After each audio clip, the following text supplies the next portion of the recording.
CHC Odisha तरफ एक बहुत बड़ अपडेट आसी जो पिलाने कि प्लस टू परीक्षा देइछंती तो तांको पई एक बहुत बड़ खुशी खबर आसीची केबे प्रकाश पाइब प्लस टू रिजल्ट ता नहीं आसीची एक बहुत बड़ अपडेट। राज्य में आरंभ होइची उच्च प्राथमिक शिक्षा परिषद सीएचसी परिचालित युक्त 2 परीक्षा खाता देखा प्रथम पर्यायर 151टी केन्द्र में नियोजित 8258 जन अध्यापक खाता देखिछंती। प्रथम दिन में खाता देखारे नियोजित सबु अध्यापक 5टी लेखाएं खाता देखिछंती बोली सीएचसी वरिष्ठ अधिकारी सूचना देइछंती। सीएचसी सूचना अनुसार मोट 3,96,592 जन छात्र छात्री परीक्षा देइछंती।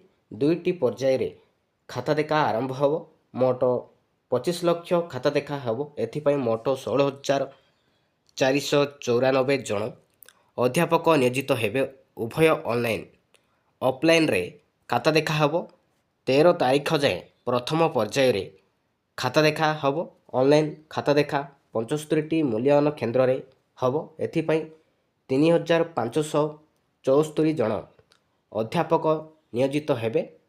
76टी केन्द्र रे ऑफलाइन खाता देखा होब एथिरे 4,684 जन शिक्षक नियोजित होब। एप्रिल 15 रु 26 तारीख मध्य द्वितीय पर्याय खाता देखा होब। 75टी केन्द्र रे हेबाकू थिबा ऑनलाइन खाता देखा पाई 4,178 जन अध्यापक नियोजित हेबे। 76टी केन्द्र रे ऑफलाइन खाता देखा पाई 4,058 जन अध्यापक नियोजित हेबे बोली सीएचसी पक्षरु सूचना दिया जायछि।